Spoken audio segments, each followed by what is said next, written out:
Welcome to Apartment 309 Podcast, the one-sided storytelling podcast where I dive into true crime or the paranormal and tell it to my captive audience boyfriend while he reacts occasionally.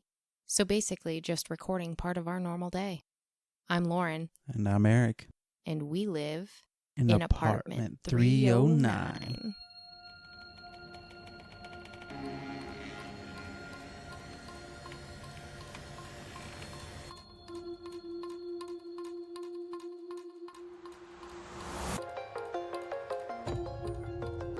Hi. Hello. You ready?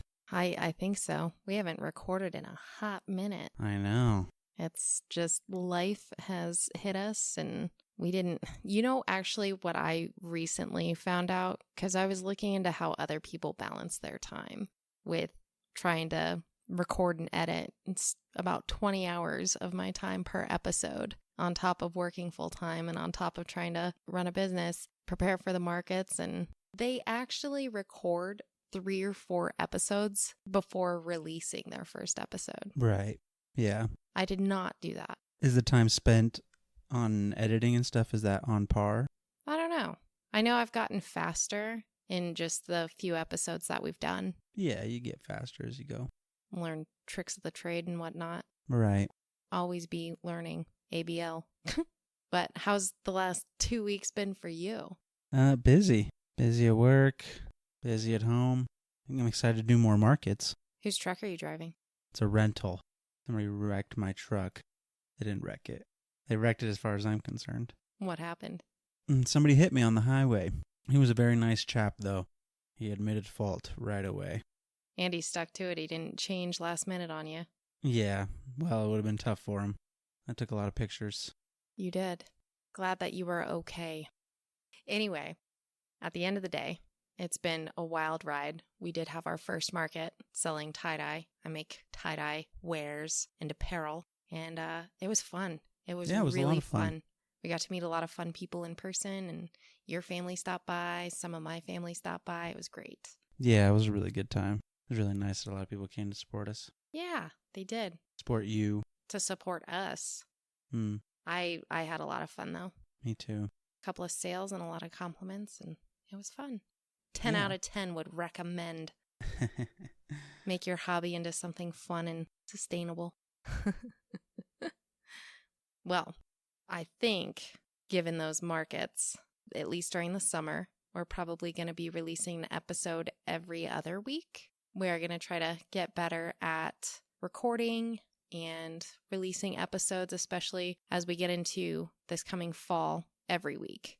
That's what I'd really love to do, and I just know that I can't work full-time and run a business and do the podcast. Not good. I would be half-assing everything, and I don't want to do that. Something's got to give. You're going to have to cut one out. Got to make room for everything. Just kind of shuffle it around, figure out what works. Come fall, we'll be back to weekly episodes. The dream is to be able to quit your job. I like my job, though. Going to have to quit it. The dream is to be successful entrepreneurs. Entrepreneur. So what do you got for me today?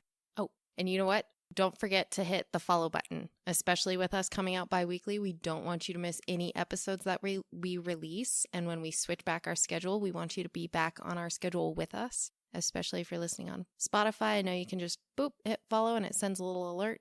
It alerts us if you don't follow us too. It does. So no, it doesn't. Don't be that guy. Don't let Eric bully you. Follow. You need to follow now. Do it now, actually, while you're just get it out of the way. Yeah, especially if you're driving. Yeah. No, do not do that. Do not operate your phone while you're operating a vehicle. All right. Tonight, today, whenever you're listening, we travel to the tippy top of the troposphere using nothing but rigged up lawn furniture and some party balloons filled with helium. Ooh. We will follow the tales of 2 adventurous men as they each attempt to break records in the Americas with enough courage and hubris that it would make Evel Knievel blush. That's a feat. That would be quite the feat. What these 2 men did is called cluster ballooning. It's a form of aerial travel using only helium balloons. Pretty cool. That is pretty cool. It was most notably used in Old Orchard Beach, Maine, when an American photographer, and I'm going to absolutely slaughter his name right now. We're going for it. Al Mingalone? Mingalone. Mingalone. Mingalone. Where was he? We're going to call him Al. He was in Maine. Old Orchard Beach, Maine. He strapped himself into a parachute harness and then attached 32 weather balloons to it in an attempt to take overhead film footage. 32 weather balloons? Those are fairly large, aren't they? Yeah, and he strapped himself in a parachute harness, and I'm sure he had help, some kind of a cable system to hold him down while they did it. But yeah, he put 32 weather balloons and then went on this cable with his film footage. Shoot, what year was this? I think it was like 1936. I can't believe I didn't write that down. Yeah, I think it was in 1936. So this was old school. So he's up there spinning the film reel, and then he goes up in these balloons. It was groundbreaking. It was like first of its kind. This is like Charlie Chaplin days when they're trying to figure out how to do all these stunts and stuff. Well, he wanted the aerial footage, so up he goes. Whole thing took an unexpected twist when the rope, so he did have a rope, the rope that was keeping him from floating away, it snapped. And so he's taking off with these 32 weather balloons. He's 700 feet in the air. And then a local clergyman, Father James J. Mullen, was watching this whole thing happen, chases him down like 13 miles. I'm assuming he's not on foot. I would assume he was in a vehicle or something. Took his .22 caliber rifle with him and then shot out a couple of the balloons. Al was able to float back down to safety. Ooh, good thing. Yeah. You'd think you'd have like a backup plan. When you're a pioneer in your field, you're bound to run into some issues. But this one second rope. You don't have to be a genius to figure a second rope or something. Bring a pistol. Something. Yeah, well, luckily the father had a .22 caliber with him and just takes off on horseback or something. Nice. On a unicycle. Good job, father. Right? Just chased him down. Could you imagine seeing that whole thing happen? I feel like that would be better footage. I wonder if he was filming the whole time. I hope so, yeah. I feel like that would make some pretty epic, like an epic movie. Yeah, that'd be pretty cool. The Runaway Ballooner. Just to give you an idea, 1936, cluster ballooning became a thing. They filmed it, and there we go. That was actually the inspiration for a resident of Southern California. His name is Lawrence Richard Walters, and he goes by Larry. So Larry was that kid that wanted to be a pilot, just obsessed with it. That's what he wanted to do, and he was going to grow up, and he was going to be a pilot. He, unfortunately, did not have very good eyesight. He was not able to pursue his dreams of joining the Air Force because of this. This was back in, what was it? It would have been in the 60s, late 60s, early 70s. He wasn't accepted, and so that was that. It did not, however, stop him from continuing to dream about it. Any way to get himself up in the air.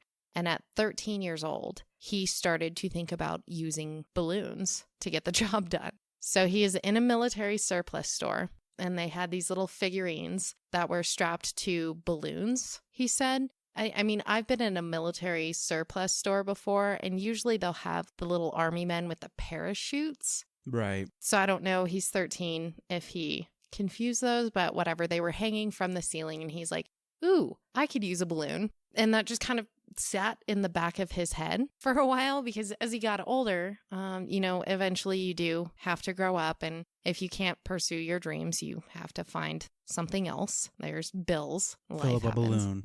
You fill up a balloon. Can't pursue your dreams. Dream of balloons if you can't pursue your dream of being a pilot.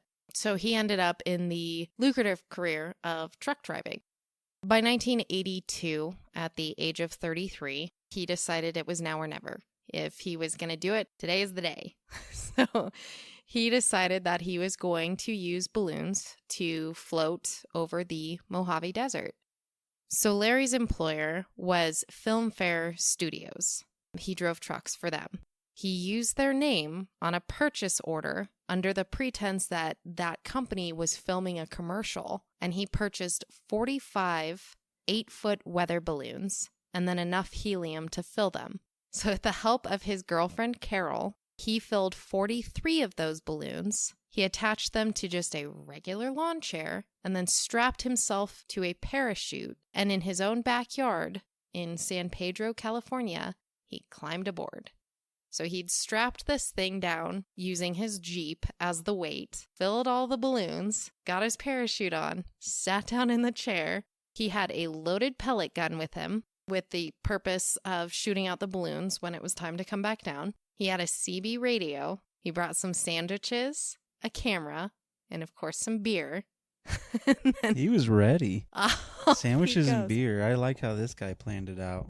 So his girl at the time helped him. He had his buddies there as well. And everybody gathered. I'm sure they had a pregame barbecue, and Larry got in his chair and off and away. That's crazy. Nobody stopped him. No, in fact, his friends are the ones that cut him loose. Crazy. I have a feeling, given the gear that he loaded up, that there were some fireworks. They also brought beer. A celebration of life. Yeah. For Larry. So his intention was to take a quick trip, go up a couple 100 feet, vibe, feel life, and then come back down.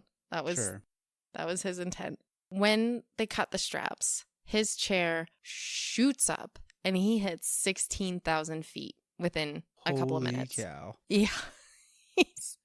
He's now in commercial airspace. I don't know how. I hope he brought a jacket, oxygen tank or something. He could have used one of those little boost canisters up there. So he starts drifting because the wind picks up there. There's nothing stopping it. Right. He drifts down Long Beach and he starts messing up the airspace over at Long Beach Airport. And he ends up chilling in front of one of their runways, their landing strips. And he uses his CB radio to contact a group called REACT, React. It's a citizens band radio. They're a monitoring organization.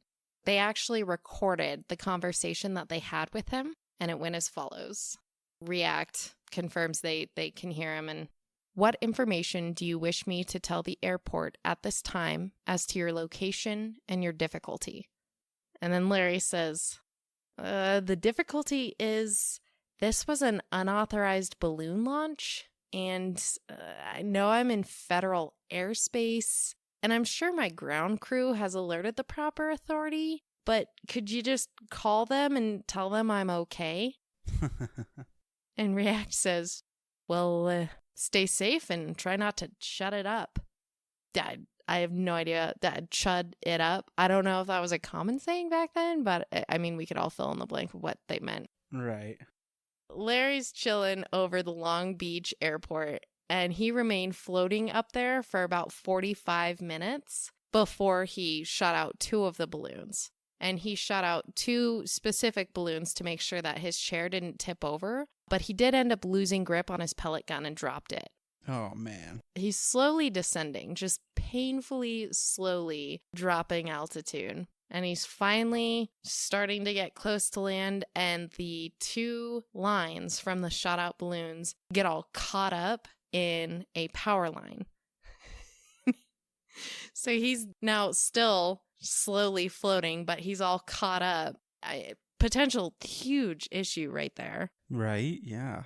He ends up being able to safely climb down to the ground, but he did bust up the power lines and caused a 20-minute power outage to the entire area he was in. So he's immediately arrested. He's just sitting up in his lawn chair, probably chugging that last beer that he has, and the police are waiting for him as he's slowly descending. Awesome. So the Long Beach Police Department arrests him. The regional safety inspector, Neil Savoy, was quoted as saying, "We know he broke some part of the Federal Aviation Act, and as soon as we decide which part that is, some type of charge is going to be filed. If he had a pilot's license, we'd suspend that, but he doesn't." Absolute legend. So they initially hit him with a $4,000 fine for, quote, operating an aircraft within an airport traffic area without establishing and maintaining two-way communications with the control tower. Wow. He appealed these charges, totally trumped up charges. He flat out said, we don't know what law he broke, but we're going to find one and we're going to slap him with it. Searching for a crime there. So he appeals the charges and got the fine reduced to $1,500. They also tried to hit him with operating a civil aircraft for which there is not currently in effect an airworthiness certificate. But that also was dropped as it was found to not be applicable to the scenario because it's not an aircraft. Right. No aircraft intent. Yeah. Term, It's like, really loose term. whatever. So those got dropped. Now, his story inspired a few other people. He ended up doing some talk shows. I think he was on The Tonight Show or Larry King or something. He quit his job to try to be a motivational speaker, I think, about following your dreams. None of that ended up panning out long term for him. They did end up quoting him. He said, "It was something I had to do. I had this dream for 20 years, and if I hadn't done it, I think I would have ended up in the funny farm." Yeah, well, I would listen to him as a motivational speaker. Right? It's Yeah. kind of sad. I feel like, we have so much access to how-tos and instructions. It's just at the tip of our fingers. For everything, you can just look up a YouTube video. Somebody's already done the trial and error process of it. But in 82, you just kind of get dumped out there. Right. I'm sure they had books and stuff from the library, but, you just kind of got to go figure it out on your own. And I feel like maybe if he'd had a little more instruction or coaching, maybe he could have done something with that. Because who does that? Who puts all this, orchestrates this whole thing, sticks with their dream? I mean, I'm 33 and I'm trying to follow my dreams, but it's like, there's YouTube videos for everything for me to follow. If you just threw me out there and said, hey, go do this, I wouldn't have any idea where to start. And I feel really bad for the guy, but he ended up being a park service ranger for a while. They split, him and his girl that helped him do this. And he kind of struggled with it and unfortunately ended up ending his life. Jeez. He ended up ending his life in the national park. Well, geez, that's sad. That story got really somber. I know, it got really dark really quick, but Lawnchair Larry. Well, hats off, Larry. Yeah, I know. He's a legend. Lawnchair Larry, the legend. Poor guy. I had high hopes for him. I was consider me a fan, Larry. Yeah, I liked that story. Yeah. Makes me want to go try a balloon launch. I know. I want to go. Yeah, I mean, 40 balloons seems like a lot, though. 43. I mean, I guess they must have looked at something about the weight rating. I don't know.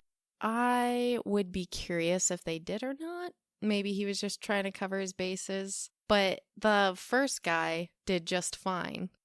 With all that film equipment, too. It was probably heavy. So you figure similar weights there, depending on the guy's size. Doesn't matter. Not getting that detailed here. But the first guy only had how many balloons? Like 30 some odd? Yeah, like 32 balloons or something. Yeah, he only had 32 balloons, and he got 700 feet up in the air. Got the job done. Right. You're floating around. Whatever. But to give you an idea, he had 32 balloons. 2 got shot out, and he landed safely on his legs. Larry had the chair and shot out 2 balloons, so he had 41 still. That's 11 more balloons than the first guy. How much longer did it take him to descend from 16,000 feet? Yeah, that's pretty crazy. Oh, well. Poor Larry. Our second story takes us to, I'm going to just say this how I would say this. Pelotas, Rio Grande do Sul, Brazil. Why are you staring at me like that? I'm not staring at you. Okay. We're going to follow Adelaire Antonio de Carli. He was born February 8th in 1967. He grew up to become a priest within the Catholic Church, and he was also a human rights activist. In 2006, de Carli spoke out about human rights violations against the homeless in Paranagua. They were so egregious that his claims, because he was pretty specific with who he pointed his finger at, ended with 7 of their municipal guard agents and the municipal security secretary to be arrested. Whatever he claimed, he proved, and it was pretty bad. He was on a roll at that point. He always had his religious beliefs and his fight for equality as the driving factor for his actions. And he combined that with his skills as an experienced skydiver to start a project to raise money for a spiritual rest area for truck drivers in Paranagua. Ooh, very nice. He's an experienced skydiver. When did he have time for that? Who just goes out and does that? I guess we did. Skydive? But we're not experienced. Not experienced. The picture we had an of you. experience. We had an experience. Yes, we did. We did that for our birthdays? Yeah. That was so much fun. That was fun. The pictures. I was the one where my skin zipped back on my face and I looked like an old lady, and you were just so happy. I think your belly was sticking out, like your shirt rolled up a little bit. And you just had the biggest grin on your face. It was beautiful. We paid extra for those pictures. Lord help us. All right. Spiritual rest area for truck drivers in Paranagua. That's our new goal. We want to raise money for that. He decided that he was going to do so by trying to break a world record. He was going to have the longest time in the air cluster ballooning. His first attempt was in January of 2008. It ended up being a 4-hour flight from Ampere, Parana, Brazil. Please forgive me for mispronouncing all of that. To San Antonio, Misiones, Argentina. Now, he successfully flew the 16 miles using 600 helium balloons. This one didn't even say what kind of balloons they were. They just said Probably regular ass balloons. Party City balloons. Yeah, that's what it sounds like. Helium balloons. I can't imagine it would be 600 weather balloons, though. Yeah, I'm sure it was. He would have hit the stratosphere in like 10 Right. seconds flat. Okay, so he gets all the way up to 17,400 feet in the air. His rigged craft, which consisted of just a chair and the balloons, was then, he was reset. He went back down, landed, everything went great. Still had his eye on the prize. We need to get this truck stopped. So to break the world record for a cluster balloon flight, he needed to be up there for 19 hours. And he wanted to get those truck drivers the new rest stop. And when some weather blew in on the day of his scheduled flight, ain't no way it's going to rain on his parade. April 20th of 2008, zipped up into his thermal flight suit, he answered a couple of questions from some local television stations that had gathered. He had a lot of supporters, a lot of spectators. People got involved again. You know, we have the crack of beer and everybody hanging out. I'm sure there was some barbecuing. Hell yeah. Yeah, one of the reporters walks up to him and says, pushing forward with the flight with the rain coming down as hard as it is, just sounds like stubbornness at this point. It just doesn't seem like a well thought out plan. Maybe you could put it off. And his response was, there will only be good weather for my flight. What is that supposed to mean? That he was just looking up at the rain and denying that there was rain. All right. To each his own. So for this flight, he'd geared up just a little bit different, and he'd actually trained. He had gone through jungle survival training and mountain climbing courses in preparation for this. I'm sure for the navigating the land below in case he landed a little too soon. Sure. He'd outfitted his chair with a parachute, so he was now wearing a parachute and a helmet. He had waterproof coveralls on, a cell phone, a satellite phone, a GPS device, the aluminum thermal flight suit that he'd zipped into, at least 5 days of food and water, and he had rigged it all to an upgraded flotation device chair, using 1,000 balloons this time. Now, feeling assured of his success through his faith in his purpose, Padre de Carli, aka Padre Ballaurio. I'm going to go look this up real quick on how to pronounce this. Baloeiro. Baloeiro. Quit while I'm behind. Baloeiro. Got it. Thank you. That's what he's known as also. Okay. So he took to the skies in search of infamy. A call came in from his cell phone to the military police during the night asking for help locating his coordinates. Mind you, he had a GPS system with him. I don't know if he just didn't know how to use it or if it was malfunctioning. It's nighttime. He's probably cold, tired, and he's sitting there in his chair. He's about 16 miles off the coast of the islands of Tamboretes as the winds had blown him way off course because he also went up during the middle of a rainstorm. Right. People, maybe he should have waited. So he asked them to contact the authorities for assistance in the area where he was located. And although the direness of his situation was recognized, the authorities in the area were unable to locate him. That's the last anybody heard from him. So after 2 days of searching, the fire department commander estimated that the priest had about 80% chance of survival, given as he had been relatively prepared for this situation for 2 days. So up to that point. The Brazilian Navy had gotten involved in the search and rescue efforts, but after about 9 days of searching, they did end up calling off the search, saying that it was a very remote chance of finding him alive. So he took off April 20th, 420. Oh, man. July 4th of 2008, and this gets pretty grim. The lower half of a human body was found floating in the ocean by a support vessel for an offshore oil rig about 62 miles from Macaé, M-A-C-A-E. Macaé? You were unhelpful. Macaé. Macaé. Macaé. We're going to say Macaé. Due to the clothing, and then later confirmed by a DNA test, Adelier Antonio de Carli was positively identified and pronounced dead.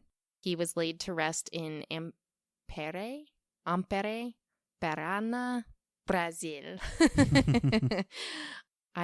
Jesus, help us. He died a priest, an activist, and a cluster ballooner. Did they figure out why? Was he like eaten by a shark or something? They did not give away those details. A lot of what I looked into was just about his trip up there and the hype that he created and the fact that he was a human rights activist. He's pretty beloved in his area. People really appreciated his spunk, his gusto for life and people, and they didn't really focus on his unfortunate and untimely death. Poor guy. Yeah, it's scary to think about, especially at night, being that high up and so exposed to the elements. Right. You know, when you have that regret, but you can't turn back, there's no way to really turn back. There's literally no way. Yeah. I mean, you don't want to come down. He was prepared if he fell in the water. He was prepared if he fell in the jungle or in the mountains. But unfortunately, we'll never know. There was no black box or anything with him. So I see. It does make you curious, though, about what happened. Yeah, 100%. Like if Wonder if he lightning just kind of like him got delirious after a while and jumped or something. Well, and, if there is rain, there's usually some kind of disturbance in the clouds, like lightning, thunder, a lot of static electricity. And if he's using just Party City birthday balloons, those rubbing together, that's a lot of static electricity. You'd think that would attract lightning, like a lightning rod. Yeah. And it sounds like he had a definitely. lot of metal up there with him, too. Yeah. It just seems like a... Recipe for disaster. Yeah. Should've just waited, dude. Yeah, right? I should listen to that advice. If we were just talking, I probably should have waited to pull the trigger on releasing our first episode until I had a couple under my belt. Yeah, but the risk to reward ratio is a little different there. I didn't fall into the ocean. Right. Still feel like I'm drowning sometimes in my own.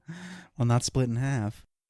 Potentially eaten by a shark or whatever. That is one of my worst fears. I have a fear of open water. And after I saw Jaws, I have a fear of even being in swimming pools by myself. Well, the sharks don't hang out in swimming pools. Jaws did. Bruce got in a swimming pool. Did you ever see Jaws 2? It's been a long time. I don't know what's Yeah, going on. it was one of those saltwater swimming pools or it was connected to the ocean. And they're all having a party and there's people in the water. And I think there was like one kid in the water. I just watched it that one time when I was a kid and I've been horrified ever since. And Jaws is just like dun dun dun dun dun dun dun dun. And then there's blood. Massacre in the pool. Brutal. You never know. You can't see underwater real well. We are not apex predators. We are not the top of the food chain for the ocean at all. We're the bottom. Or all that way high up, apparently. What, in the ocean or just in general? In the air with balloons, with helium-filled balloons. In the air, on the land, Yeah. with the balloons. We don't have, like, if you didn't have a weapon or gear with you and you were just as nude as an animal out in the wild and told to fend for yourself with your teeth and your nails, you would die. You'd be so fucked. We are not apex predators. Right. We just have opposable thumbs and a frontal lobe. That's Right. about it. That's what sets us apart. That's why we, when in all our own hubris, think that we are. You know, send yourself up in the air with 1,000 helium balloons and then land in the ocean and tell me you're still the apex. Well, sorry for that guy. Padre. Padre. All right. And just because I couldn't not bring it up, I don't know if you remember when we were nearing the end of our teenage years, Balloon Boy. Do you remember Balloon Boy from Fort Collins, Colorado?